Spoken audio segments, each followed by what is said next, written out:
ကျမတို့ရဲ့ခေါင်းဆောင်တွေမှာလိုအပ်တဲ့မရှိမဖြစ်တဲ့အရာတစ်ခုကပါလဲဆိုဩဇာညောင်းတာနော်ဩဇာလွှမ်းမိုးနေတာဩဇာ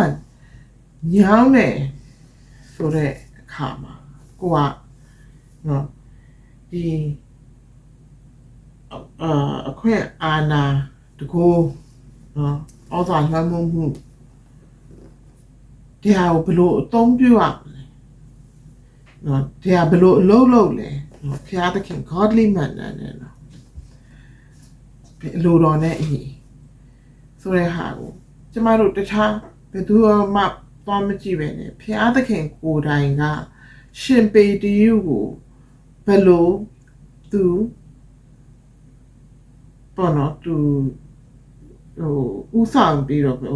တော့မလဲနားညောင်းအောင်သူပြောဆိုတယ်သူလှုပ်စေခြင်းနဲ့ဖျားသခင်ဖြစ်စေခြင်းလှုပ်စေခြင်းနဲ့ဟာကိုရှင်ပေတရုကိုသူဘလို့ပြောလဲဆိုတဲ့ဟာဒီကနေကျမတို့ဖျားသခင်လုပ်ခဲ့တဲ့ပုံစံတိုင်းကျမတို့ဖတ်ကြည့်ရအောင်အဲ့ဖတ်ကြည့်တဲ့အခါမှာကျမတို့ဒီနေ့ဘယ်မှာဖတ်မလဲဆိုတော့ရှင်ပေမယ်တမန်တော်ဝိထုအခန်းကြီး30အငယ်9ကနေ20အထိကိုကျမတို့ကြည့်အဲ့တမန်တော်ဝိထုအခန်းကြီး30အငယ်9ကနေ20ဖတ်ခင်မှာပါလဲဆိုတော့ဒီ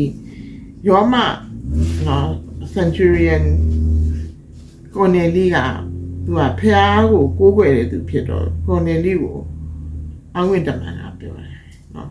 ဖဲကိုသွားဘာလို့သူပေတရုကိုခေါ်လာဆိုပြီးပြောတော့အဲ့မှာ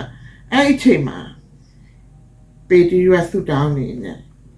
ဒီမှာနော်တမန်တော်ဝိထုအခန်းကြီး30အငယ်9ကနေ20အထိနတ်ဖြန်နေ၌ထိုလူတို့သည်သွား၍ယူပွေတို့အနီးသို့ရောက်သောအခါနှစ်ချက်တီးအချိန်တွင်ပေတရုသည်ဆူတောင်းခြင်းကအိမ်မိုးပေါ်သို့တက်လေ၏စာမွေ၍စာအာဟာရကိုအလိုရှိလျင်သူတစ်ပါးတို့သည်အစာအာဟာရကိုပြင်ဆင်ကြစဉ်အခါပေတရုသည်ဘဝင်ဖြစ်၍နေသဖြင့်ကောင်းကင်ဖွင့်လှစ်သည်ကို၎င်း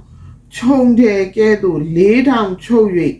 မြေသို့ချလွတ်သောတန်စာသည်မိမိစီသို့ဆင်းသက်လာသည်ကိုမြင်လေ၏ဒါပေတရုတွေ့ရတဲ့ဖြစ်ရှင်ထိုတစားထဲတွင်သားရဲမှစ၍မြေ၌ကျင်လေသောသားမျိုးတွားတက်သောတရိษံမျိုးမိုးကောင်းကင်၌ကျင်လေသောငှက်မျိုးတို့ရှိကြ၏စကားတန်သည်လည်းပေတရုထ၍သက်စားလောဟုလာ၏ပေတရုကလည်းမဖြစ်နိုင်ပါသခင်ညညူးသောအရာနှင့်မစင်ကြယ်သောအရာကိုအကျွန်ုပ်သည်တရံတခါမှမစားဘူးပါဟုပြောဆို၏နောက်တစ်ဖန်စကားတန်က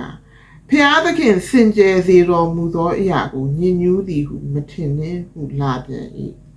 ထို့သော3ချိန်မြောက်အောင်လာပြီးလျှင်ထိုတစားကိုကောင်းကင်ထဲသို့သိမ်းရုပ်ပြန်လေ၏ပေတရုသည်မိမိမြင်ရသောဗျာဒိတ်ရှုပါယုံကအဘယ်သို့ဆိုသနည်းဟုတွေးတောဆင်ခြင်၍နေစဉ်တွင်ကော်နေလိစေလွတ်လိုက်သောသူတို့သည်ရှိမုန်အိမ်ကိုမေးမြန်းရှာဖွေ၍တကားရှိမှရက်လျက်ပေတရုအမိသစ်ကိုရသောရှိမုန်သည်ဤမှာတဲနေပါသလောဟုမေးမြန်းဟစ်ခေါ်ကြ၏ပေတရုသည်ထိုကျိုဗျာဒိတ်ရှုပါယုံကိုဆင်ခြင်၍နေစဉ်တွင်ဝိညာဉ်တော်ကလူ3ယောက်တို့သည်တင့်ကိုရှာကြ၏ထ၍ဆင်းလော့တွေးတောခြင်းမရှိဘဲထိုသူတို့နှင့်အတူလိုက်သွားလော့အကြောင်းမူကားထိုသူတို့သည်ငါစေလွတ်လိုက်တော်သူဖြစ်ကြ၏သည်ဟုမိန့်တော်မူလျင်ပေတရုသည်ဆင်း၍ငါကသင်တို့ရှာတော်သူဖြစ်၏အဘယ်အကြောင်းရှိ၍လာကြသနည်းဟုထိုသူတို့အားမေး၏ထိုသူတို့ကလည်းဖျားသခင်ကိုကြောက်ရွံ့၍ယူဒလူအပေါင်းတို့တွင်အသေးရှိသောသူတော်ကောင်းသည်ဟုသောတက်မှုကော်နေလိသည်ကိုတော်ကိုမိမိအိမ်သို့ခေါ်ပင့်၍ကိုတော်ဤစကားကိုနားထောင်ရမည်အကြောင်းတန်ရှင်းသောကောင်းကင်တမန်အားဖြင့်ဗျာဒိတ်တော်ကိုခံရပါသည်ဟုပြောကြ၏ဒီကျမ်းပိုက်မှာ ဘာကိုကျမ်းဖတ်ရဲ့ဒီခါဒိတ်ပဲအဖာလဲဆိုတော့ဓမ္မဟောင်းကျမ်းမှာဘုရားသခင်ကနေပြီးတော့မစားဘူးဆိုတဲ့ဟာတွေကိုရှိတယ်ဒါမဲ့ဒီဓမ္မတိကာလနော်သခင်ဘုရားတိမ်ကိုစီးပြီးတော့ပြန်တက်ကြွသွားပြီးတဲ့ခါမှာပေတရုကိုဘုရားသခင်ကောင်းကင်ဖွင့်ပြီး division ကိုပြအဲ့ဒါကဘာလဲဆိုတော့ဘုရားသခင်ကပေတရုကိုသူ assignment နော်သူလုပ်ဖို့ assignment သူပေးတာ division ဟာဘာကိုပြောချင်တာလဲဆိုတော့ညင်ညူးတဲ့ဟာသူဂျန်တာကျမတို့ဣသရေလလူတွေဆိုတာဖျားရွေးကောက်တဲ့လူတွေတခြင်းလူတွေဒါဖျားတိဓမ္မဟောင်းကျမ်းမှာနော်ဖျားသခင်ရဲ့လူတွေအဲဖျားသခင်ရဲ့မြတ်တာကအရန်ကြီးတဲ့ခါကျတော့ကျမတို့တပါးမျိုးသားတွေဟုတ်ပါနော်ဖျားသခင်ဒီကျေးဇူးတော်ကိုခံစားဖို့အတွက်ကျမတို့ဖိတ်ခေါ်ခြင်းခံရတယ်အဲ့တော့ဘုရားသခင်ကပေတရုကိုသူကဒီကော်နေလိဆိုတာသူကယူဒလူမျိုးမဟုတ်ဘူးကော်နေလိကဆိုတော့သူတို့ကယူဒလူမဟုတ်တဲ့လူတွေကိုသူပေတရုကဟိုသာသနာပြုသေးတဲ့အချိန်မဟုတ်တယ်တမန်တော်အရာမှရှိတယ်ဒါပေမဲ့ဖျားသခင်ကသူ့အလိုတော်ကိုဆောင်ဖို့အတွက်သူဘလို့အလိုရှိလဲဆိုတာကိုသူရှင်ပေတရုကိုဖော်ပြခဲ့တယ်နော်ဟာအဲ့ဒီဟာမှာကြည်ချင်းအားဖြင့်ကျမတို့ဒါမှာဘာသင်ယူရလဲဆိုတော့ဖျားသခင်ကပေတရုကိုဒီကော်နေလိစီကို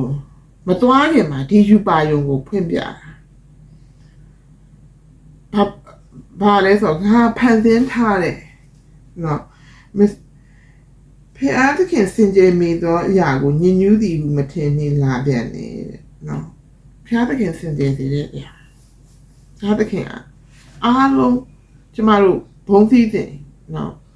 ခံစားဖို့ရသခင်ယေရှုခရစ်တော်အားဖြင့်ကျမတို့ကိုကယ်တင်တော်မူသောဖျားဖြစ်တယ်နော်ဒီမှာဖျားသခင်ကနေပြီးတော့ပေတရုသူက assignment ပေးုံတယ်မဟုတ်ဘူးသူကအချက်အလက်ဟုတ်ပါသူကတခါတည်းပေးလိုက်တာ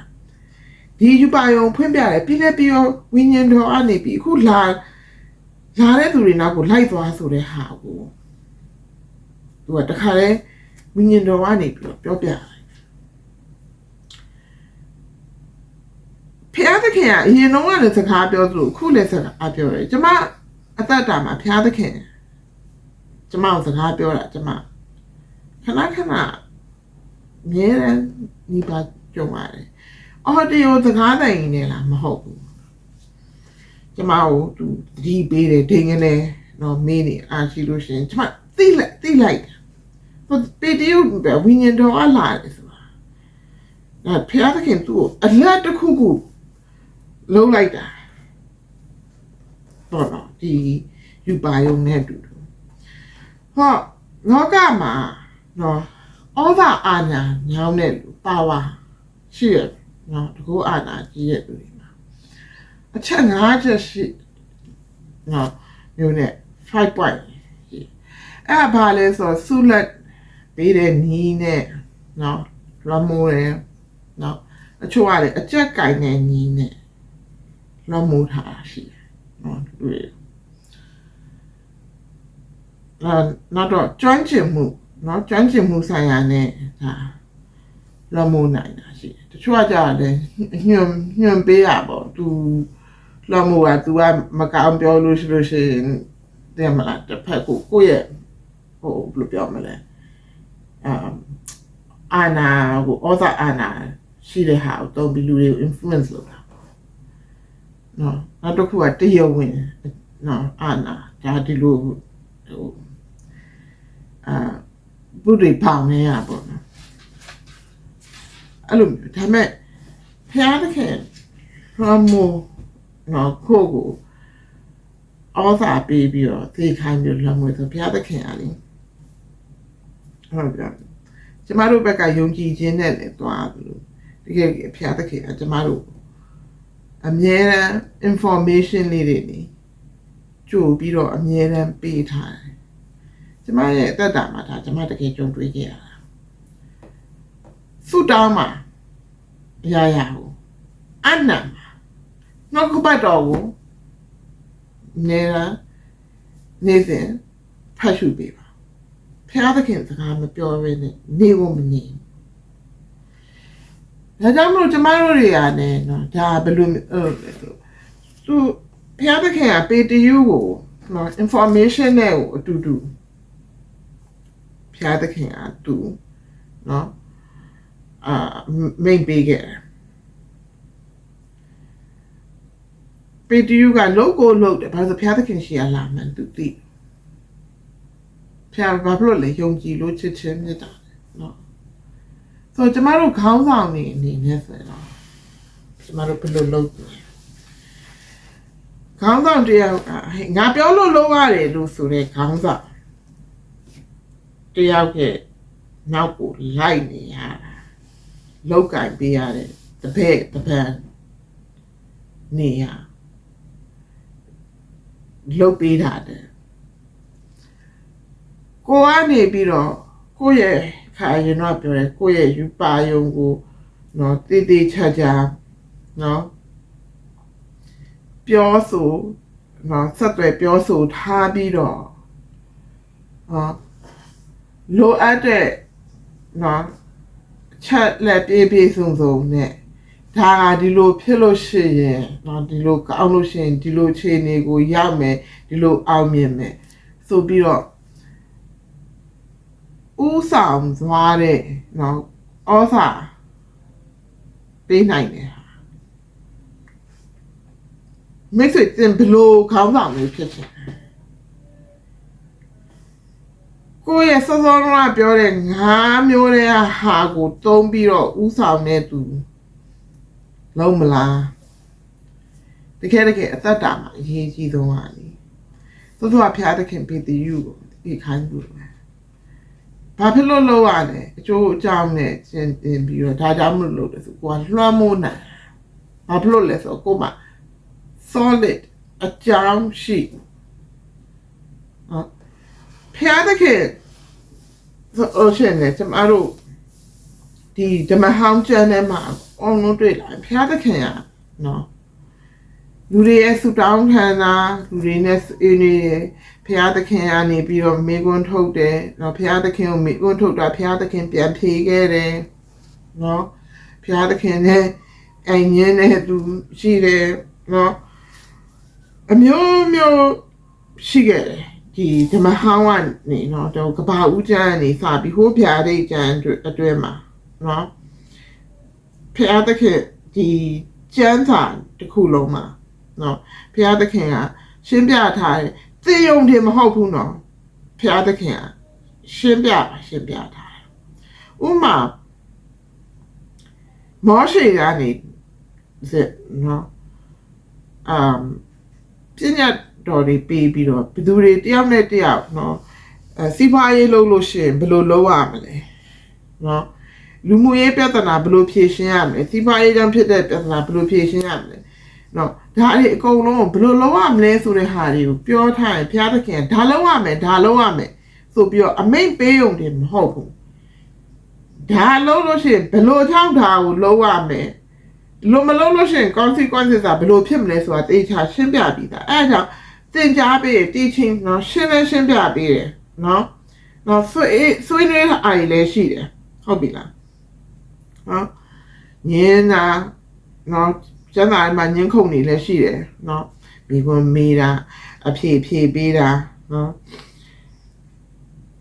ဒီဖျားသခင်ရဲ့ဘလို့မျိုးလဲဖျားသခင်ဘလို့ဖြစ်စေခြင်းလဲဆိုစာလံ119ကိုဖတ်လို့ရှိရင်နော်ဒီဖျားသခင်ရဲ့ဩဇာအာဏာဒီစာလံ119ကိုရေးတဲ့သူကိုဘလောက်တောင်မှဖျားသခင်ကလွှမ်းမိုးထားလဲဆိုတာကို တွေ့ရမှာ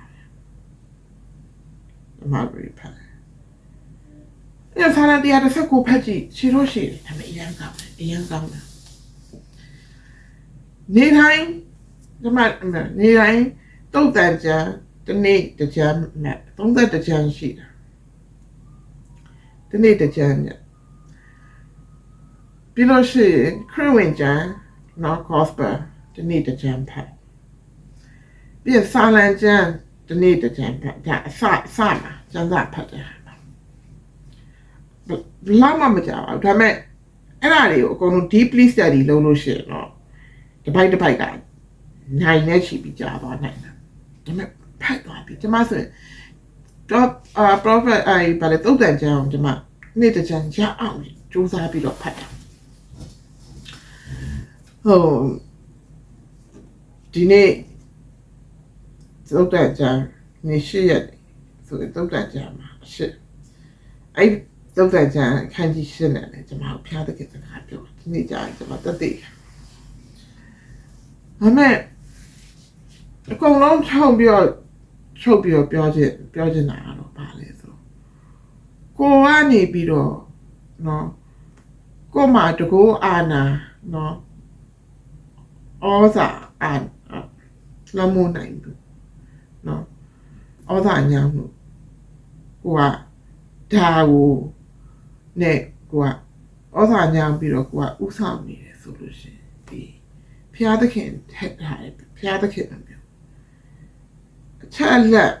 information လေးနဲ့အကျိုးအကြောင်းနဲ့ဟိုကပြောဆိုဥဆောင်သွားနိုင်တယ်သူဖြစ်ပါသေးလို့ကျွန်မဒီကနေပြီးတော့နေ့ဆူတောင်းပေးပါနော်တယောက်စီ